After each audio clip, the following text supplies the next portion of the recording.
morning.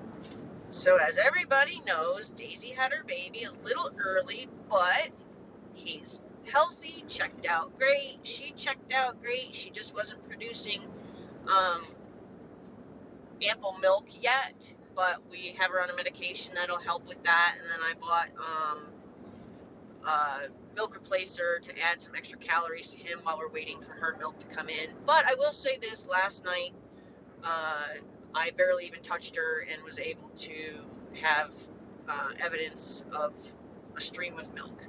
So, pretty certain that we're through the woods on even that.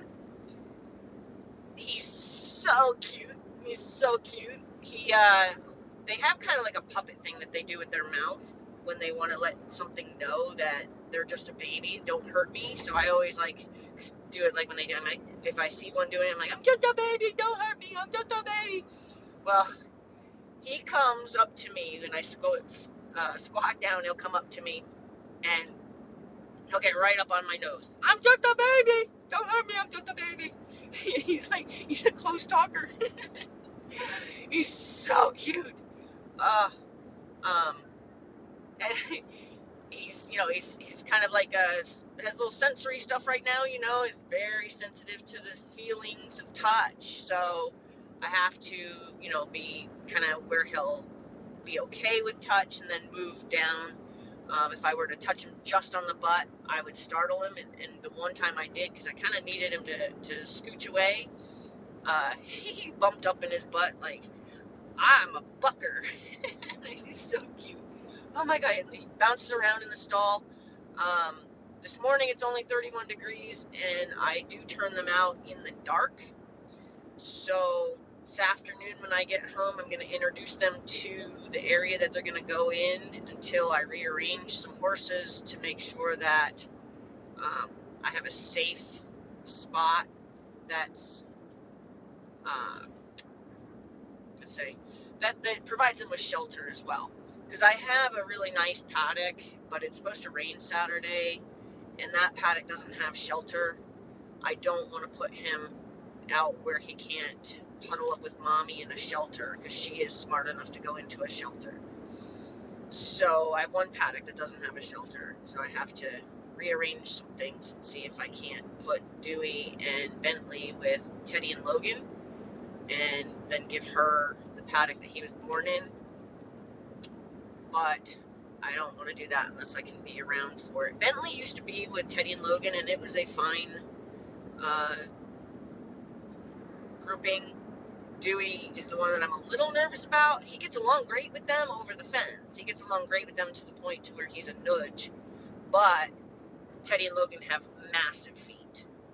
And if Dewey hasn't learned enough social skills yet, I worry about him when it's time to bring them in, because Logan's pretty tough at the gate. Like, Logan's pretty chargy at bring-in time. So I would be afraid he wouldn't be able to get away and out from behind those feet. That would be the only thing that I would be concerned about. So as much as I think they get along wonderfully, there's just a little bit of a Bigfoot small horse safety issue that comes to mind. I did want to say that I am so appreciative of having my own facility, having the ability, the facility, and the control to make this the easiest transition possible for Dewey. The steps that I took are extreme, I'm sure, in most people's opinions, because they believe in just ripping horses away from their moms. But I almost would say that you can see some of the emotional lingering damage that does to a horse, especially when the foal was the one that was ripped away and brought to a new location. I think it's less stressful perhaps if the mommy is pulled away and taken away and the baby is still in the paddock it always knew and either has a new friend, or in my case, like I introduced Bentley before, so that way he already had a bond with Bentley and it wouldn't be as tough to take the mom away. But I think the places that take the babies away and then put them someplace new, or like sell a baby the day they're weaned, I just think there's got to be lasting trauma there. There's got to be. I mean, do we have psychiatrists that talk to foals about their separation anxiety or their abandonment issues? Of course not. But I wonder if some of the horses that struggle a little bit emotionally have abandonment issues, or even horses that like overly bond, get really buddy sour. Oops, that guy thought he had the. There you go. And I wonder, I mean, there's nobody probably studying the science of that, but I wonder.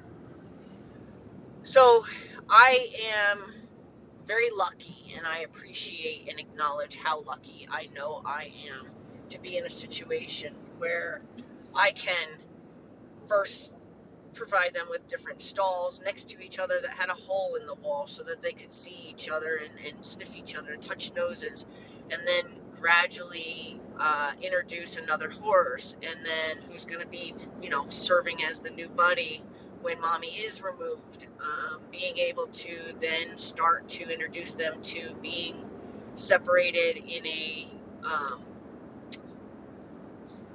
leading out to the paddock and leading back in from the paddock way, and increasing the time frame that had to finally the day that I had to do it a little earlier than I was planning. But man, I am so appreciative that I had taken the time and the initiative early enough that yesterday he cried I'm going to say, I've seen adult horses that scream when, like, I have a horse named Tyson who screams when I move a horse out of the paddock. He's that buddy sour.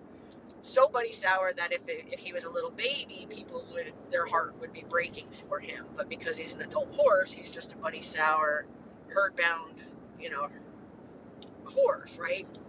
But when a baby cries like that, everybody's heart breaks, and as it should. But what I'm getting at is he cried way less than Tyson cries when I take Ritz out to do something with Ritz. Like 5 minutes tops. In fact, I did a video, and I promise you that video was the calling. Like it was maybe 2 calls after I turned off the camera, and that was it. And then a couple hours later, there were a couple more calls that seemed to have been initiated by Bentley, because Bentley's also noticing something's wrong. Bentley's also noticing that mommy's not there, right? Like, Bentley's a little socially immature, so even like Bentley calling was a natural thing to have happen. So I think that was the only thing that triggered additional calling, and it was, again, like a few calls, no panicking, no running, no whatever.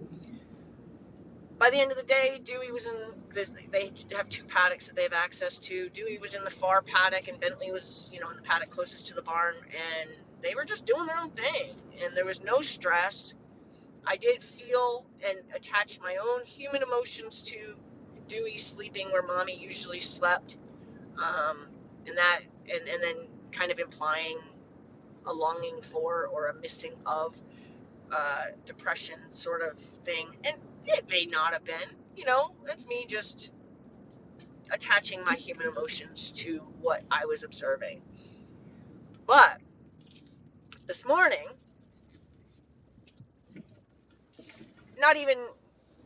didn't even glance over at her stall. She watched him but didn't talk. Didn't even glance over at her stall. Went outside.